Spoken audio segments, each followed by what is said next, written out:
Welcome. This is the podcast series dedicated to living a revenue culture. Every business, in order to survive, has to figure out how to maximize profit. And most businesses don't realize you can't maximize profit until you first optimize your people. And so this podcast is dedicated to helping us all understand how you can do those two things, because they're not separate, they're critical for each other. And we bring you people out there in the real world who do work on this every day. Some of them with great success, and some of them still working on how to do it. So today we are just absolutely, I'm thrilled to have Rick Kraniak with us. Rick and I have been friends for quite a while, and we've had some very interesting projects we've worked on over the years. Currently, Rick is in the healthcare strategy space. He's an executive advisor. He's a board member. He works on emerging technologies and deep experience in global work. And my favorite part about Rick is he knows how to match mission and money. Whenever you work with Rick, there's something important going on, and he's helping people accomplish something doing that. He's been an entrepreneur, and he's always, of all the people I know, nobody has a more interesting network of friends and associates than Rick does. So that's with that, welcome, Rick. Yeah, I use the word eclectic. It's more of a catch-all, you know. Well, yeah, we have definitely met some interesting people and done some interesting things over the years. So with that, share a little of your background, and please actually go back to brass ring and come forward, because the journey alone is worth the podcast. Well, I was born, just really into music. So from accordion and alto sax in the high school band to, the Beatles changing me when they were on Ed Sullivan, I picked up a bass and, played nights through high school and college. And along the way, I took a job at a local booking agency, and we had 5 groups that were local bands in the Detroit area: Alice Cooper, Ted Nugent, Bob Seger, Iggy, and George Clinton in the Parliament Funkadelic, that all kind of rolled into national prominence before I finished college. So I, cut my classes and increased my hours, and it took me a long time to get through school. But I saw that we really couldn't compete with New York and LA, and these acts would get big and leave me for a big agency. So I thought, okay, they're always going to need someone to bring them to town, a promoter. So I flipped hats and we started a promotion company, Brass Ring, in 74. And we did 6,000 performances 23 years later when I left, including Broadway shows, everything from the Rolling Stones to Andrew Lloyd Webber. And left at the pinnacle of my success because my partner just was extremely difficult on a good day, and the life's too short syndrome. So I had my agent at William Morris Agency turn me on to Wired magazine right when the music, this old rocker, to me it was getting, all these vocal groups in the mid 90s was not what I was raised on. I won't degrade by saying their names, but the things that were top of the charts wasn't Queen and Bob Seger and John Fogerty anymore. So I kind of lost interest right at the time I was getting fed up. And I started investing in small companies. I had the misfortune to have 2 huge successes out of the gate with small public companies. And I say misfortune because when I took my chips off the table, what happened to the next round of investments? They all went south on me. And I found out that I actually needed to learn what I was doing to get a better success ratio moving forward. So did a lot of kind of digital, missed the music business. I got drafted by a private equity fund the day that I had a $1 million margin call, which my wife was not amused with. And I thought, okay, it's time to, quit being a gunslinger and start thinking like a banker. So I advised this fund from London that wanted American media and entertainment investments, because I knew all the good guys and bad guys in New York, Nashville, and LA. So I got that kind of skill set. Ended up investing in 3 deals they passed on, and 2 of those 3 deals to date were my biggest successes. The 2 of them were small public companies, RMS Titanic and Tix Corporation. And what I learned in the music business, we put into museums and started touring what I call pop museum exhibits, artifacts from the Titanic and, AV and we had you probably remember the Cadaver show that was ours. And so on fundamentals, the company went up, the stock went up 72 times in 2.5 years. So if you invested 100,000, it's worth 7.2 million. The ticket company went 48 for 1. And from there, I decided that I wanted to learn the internet, because the world was changing and I didn't get it. So I raised money for an engineer, brilliant, sat next to him for a year and watched how an internet engineer and graphic designer and all these people work. And so now I felt pretty equipped in digital. One of the companies I brought in had a genomics test that told you if you had the misfortune to have colon or rectal cancer, it could tell you if you're going to get it again. No one knew who they were. We did a successful digital campaign where we got insurance companies and doctors and consumers aware of this test. He then started a global healthcare forum company, and he insisted I become a partner because he wanted someone that understood promotion. He had the medical side. And so I got into the healthcare forum business about 10, 11 years ago. Knew nothing of what I was doing once again. And I remember showing up at the United Nations for our first forum because he too was a promoter. So if you're going to brand something, go big or go home.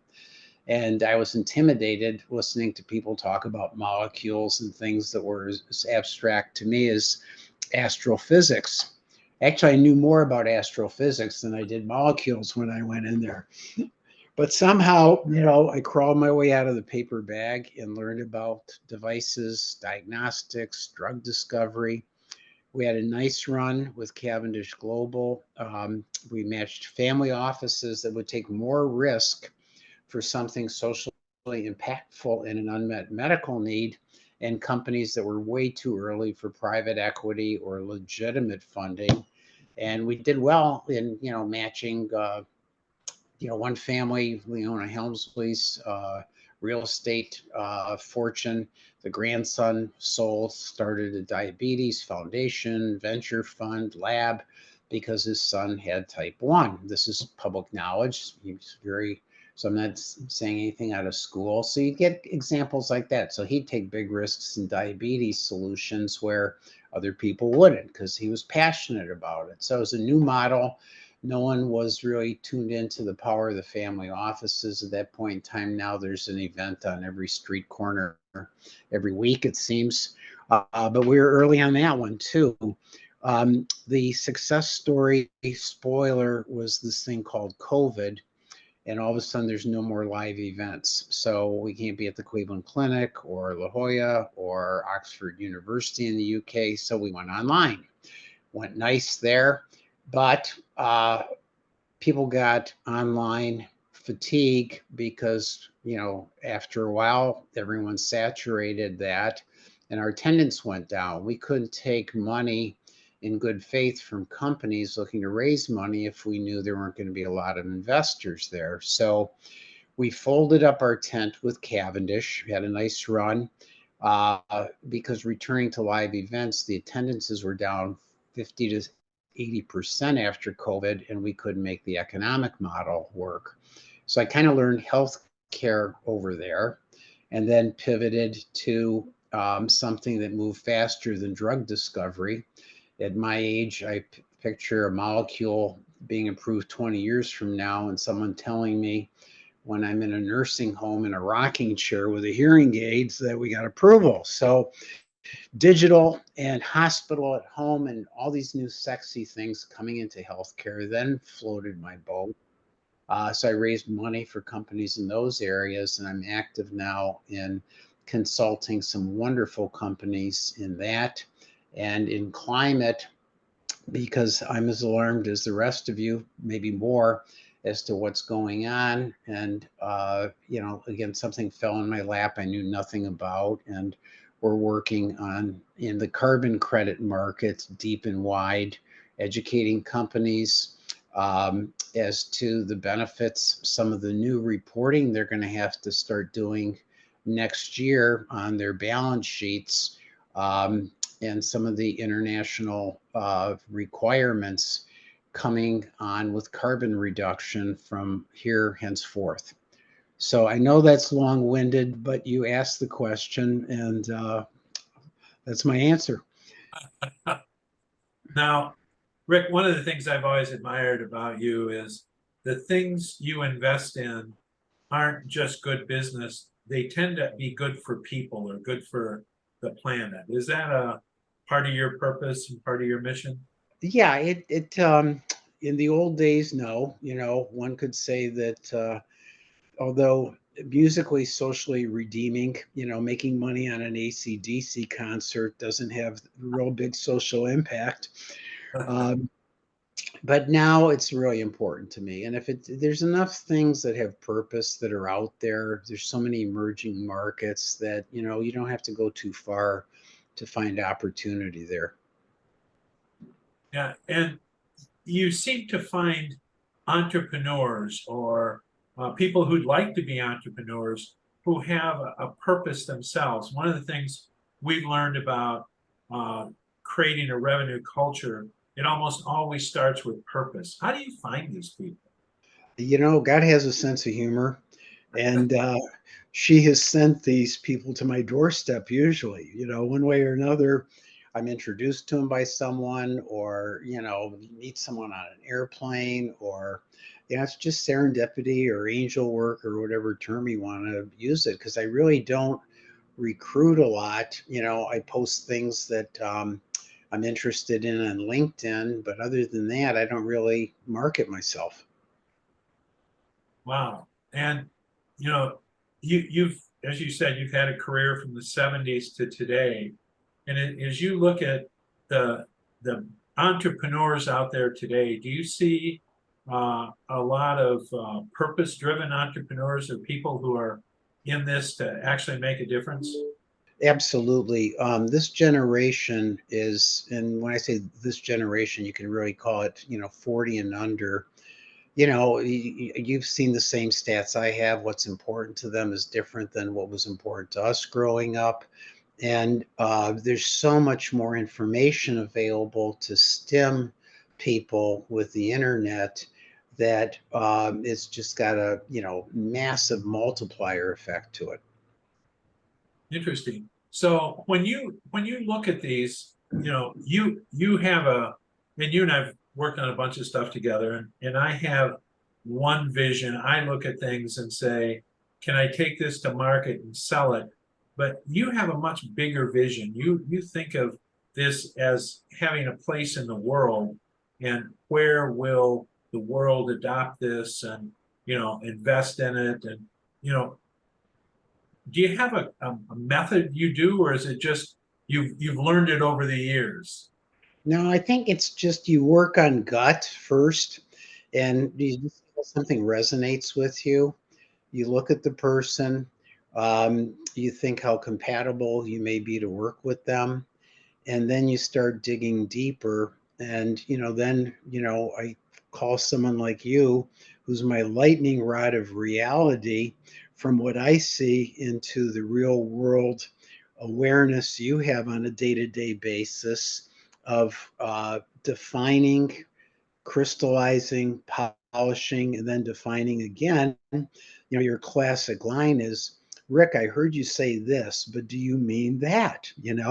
So you get me right to that epicenter quicker. And God bless you. I really appreciate you for that because that's not my skill set.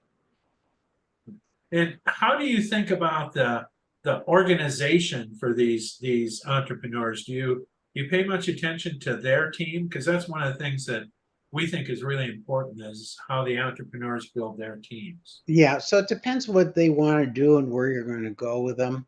So, the typical Silicon Valley, and I'm not putting this down because Silicon Valley's had major success, is the team. If you're going to be a venture into a private equity model, you really need a team that's been there, that's done that.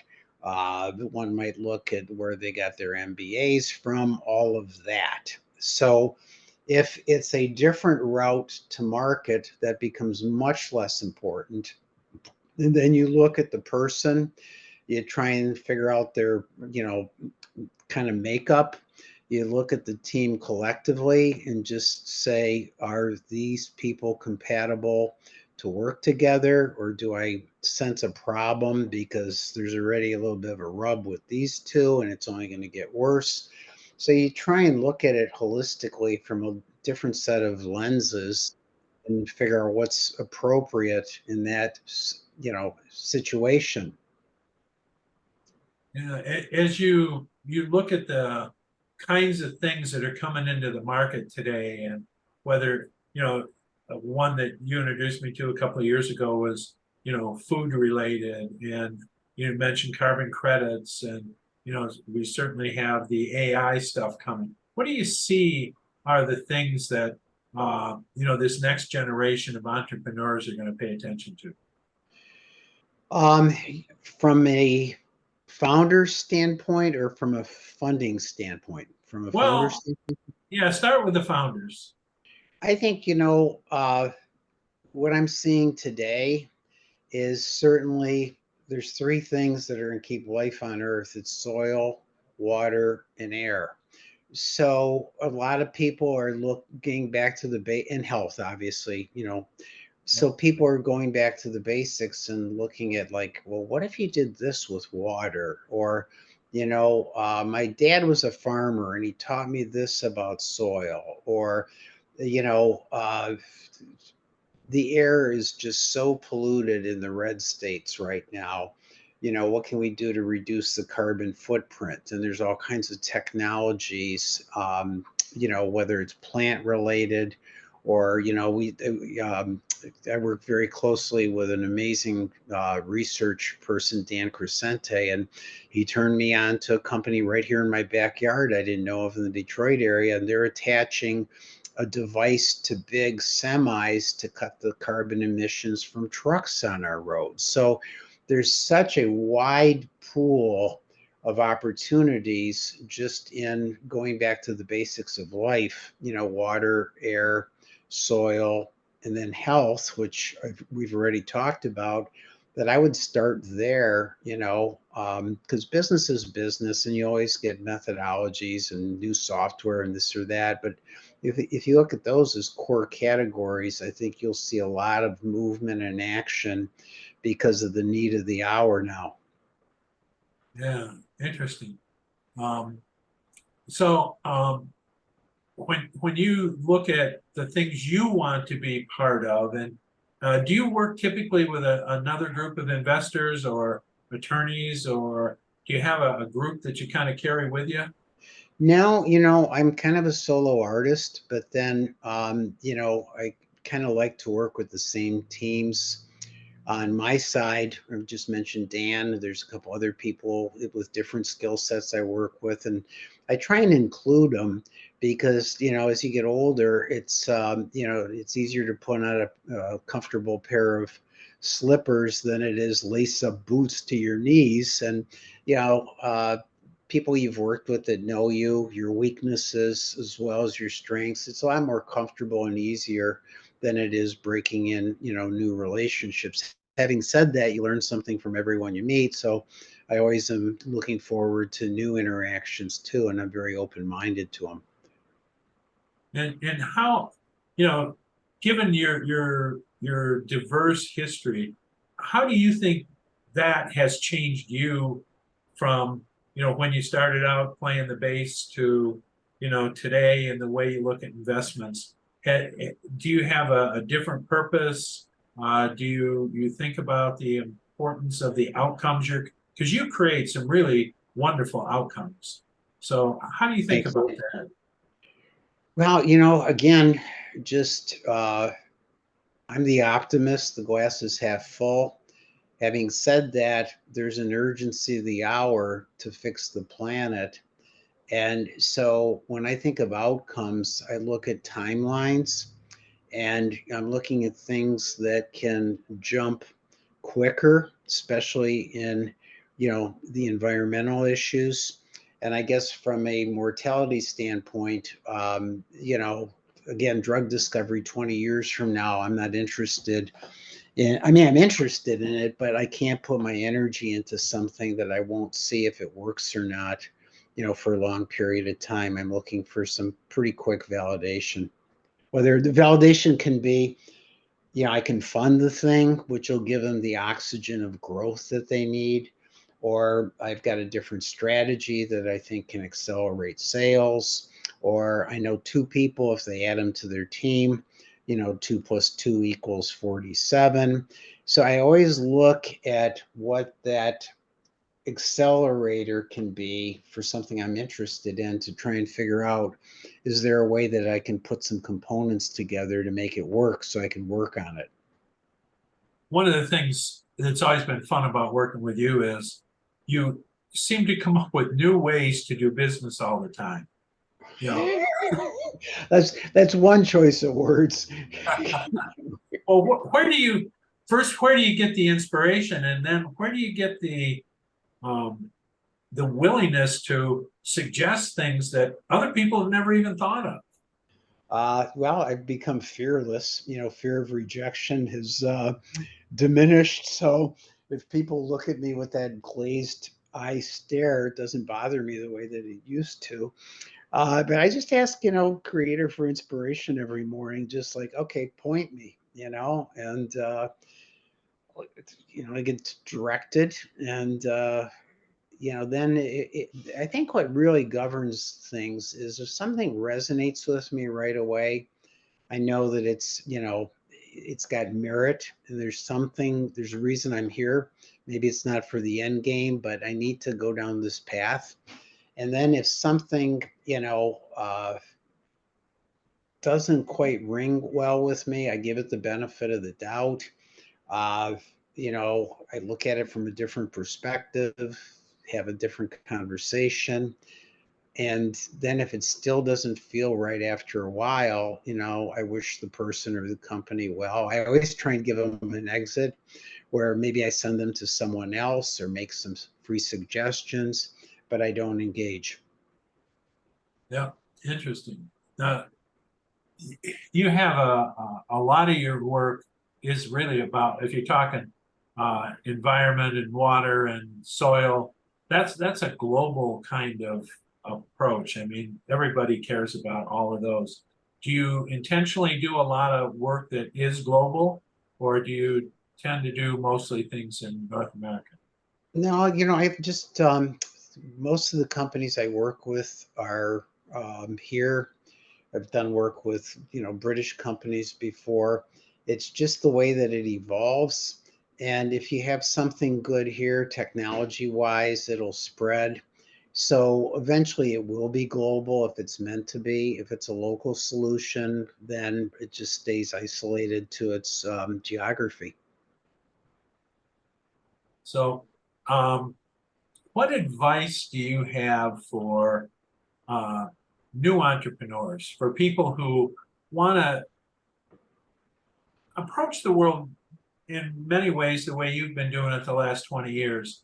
They like technology, they like innovation, they like business, but they also care about what's going on. What advice do you have for them? I mean, is that a bridge too far, or is that something they should aspire to, or what do you recommend? I think everyone should aspire to do something that makes a difference if they can. At the end of the day, not every company is going to have a social impact per se. Uh, and then do your homework. Just learn. You can be passionate about something and never get anywhere, or you can do your homework and then, I would reach out to subject matter experts or to your local incubator or tech transfer if you're a student at a university. There's so many resources out there that the information is available. It just takes, persistence to get a volumetric aggregation of it, but it's really beneficial because usually it's going to shift your thinking, and your original thought is not going to be the thought you have after the diligence goes on. Yeah, and as you were talking, uh, my brain was asking because I've got grandkids in this situation right now. They're trying to figure out, well, do I take out $100,000 worth of student loans and go on to college, or can I go to a trade program, or can I self-teach or do a MOOC, or what do you see in the world where people are actually doing some cool, important stuff? What's the background they have to have? Well, before you even talk about cool, exciting stuff, um, I think Clinton meant well when he wanted every kid to be able to go to college, but not every kid is meant to go to college. And we had someone at the house having some work done. And, we're just talking about timelines, and he was talking about lack of being able to get trades. Uh, they're just not out there. So, what I would say is it's totally honorable and admirable. And, a fine wood finished carpenter has its own merits. And if you're good with your hands, don't listen to the social registry of I got to go to college, or I should be doing this, or just follow what you think you're good at, pursue it, um, and you'll probably end up in the right place. The conversation ended where we were laughing, and he said, a plumber's going to make more than a doctor in 5 years because of supply demand Keynesian, and he's probably right. The way things are going now. So keep an open mind.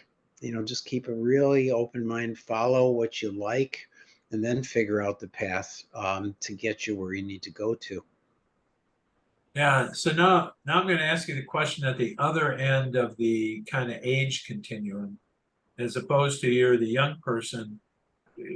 Say you're the person in the 50 or above, and you either run a company or you've got a skill set and you'd like to do something different than what you're doing now. What kind of advice do you have for those of us who are a little older? Well, you have something to offer everyone. You have experience in the market, whether you owned your own business or you've come up the corporate ranks.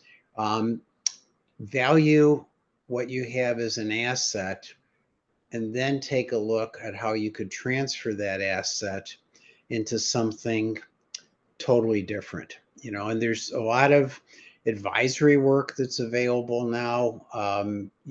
People are looking for well seasoned vets on either advisory boards or formal board of directors. So that's one possibility. Private equity is always looking for subject matter experts before they make investments. So, there's always a consulting shingle that you can hang out, which will give you a wider view of many different situations and keep your mind stimulated.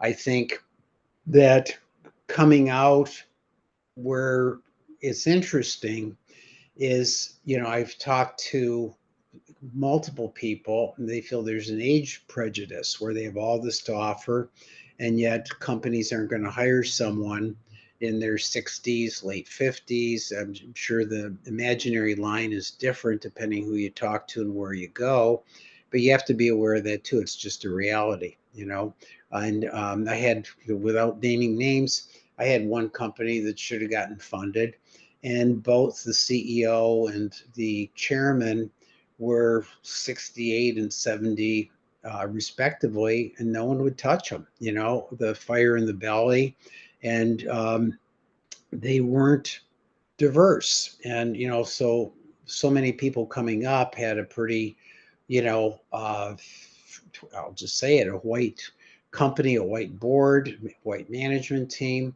And it's really, really important that you hire people for their skills, but you also look at the diversity of culture and what that has to offer an organization.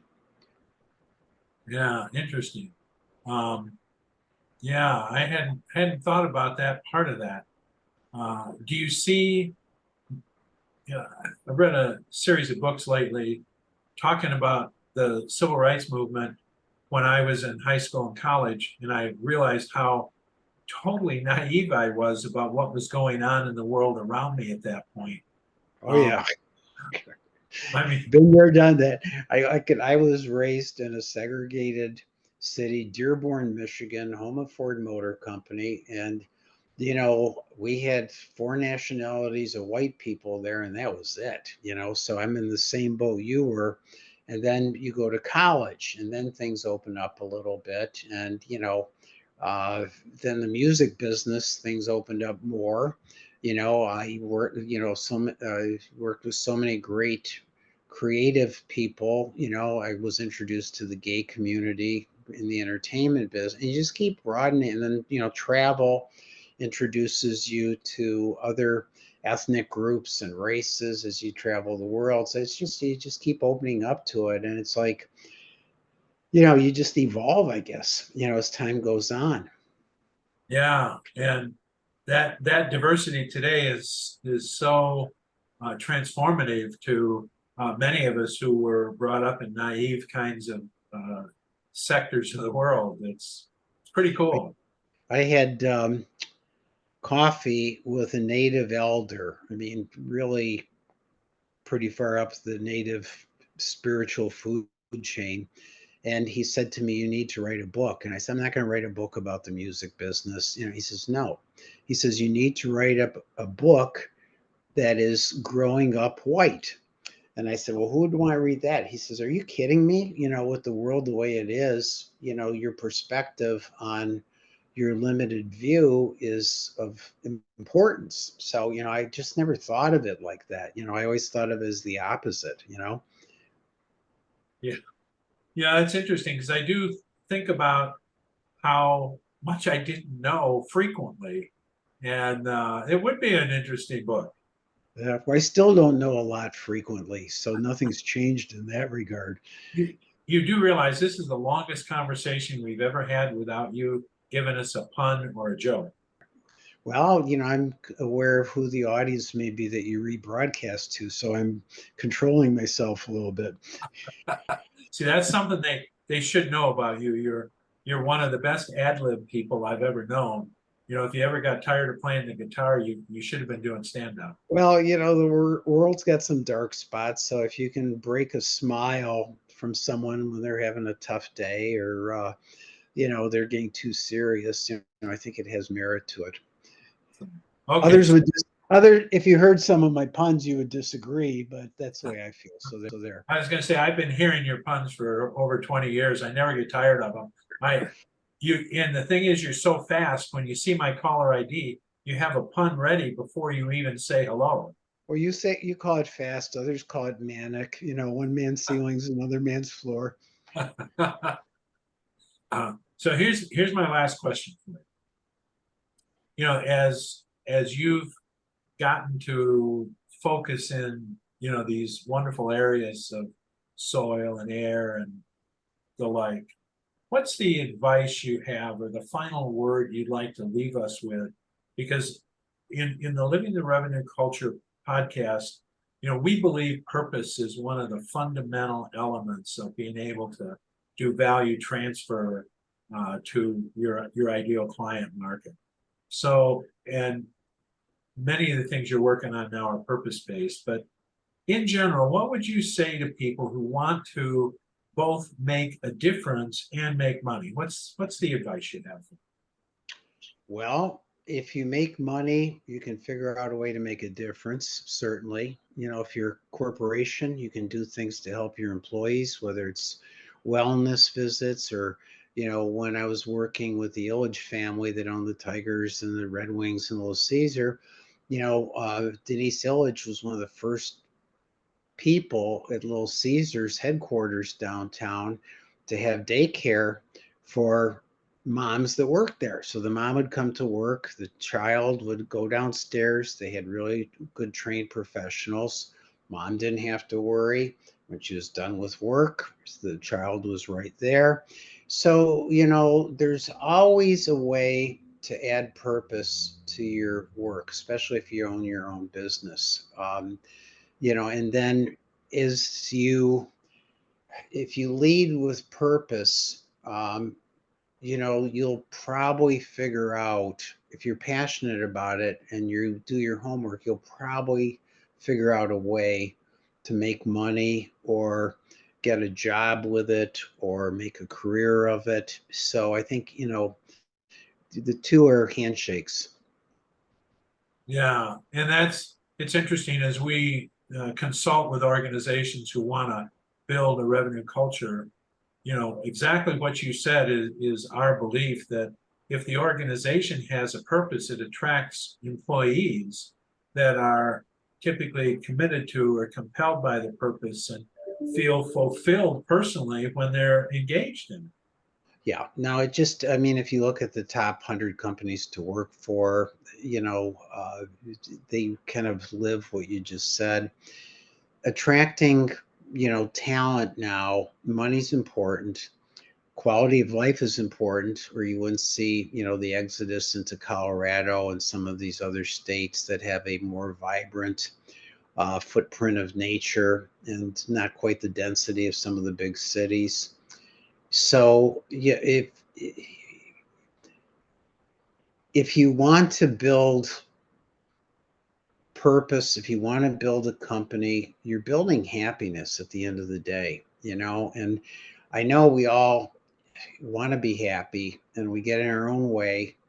Myself included, every day I figure out a way to trip up a little bit and frustrate myself or think less of myself because I said one thing and I could have said that, but happiness, purpose, and your work are all tied together. I mean, if you have an old fashioned, 8-hour day job, which few people have anymore, that's half your waking hours. So, if you want to be happy, you got to find gratification, satisfaction in your work. And usually you'll be able to get purpose at that point because they're intertwined.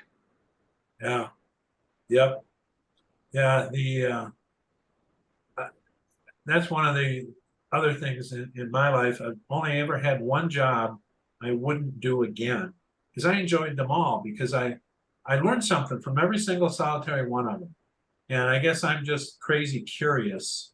And every job gave me that opportunity to keep learning something new. Well, crazy curious will be an asset. You just build on it and, it pays off after a while, I think.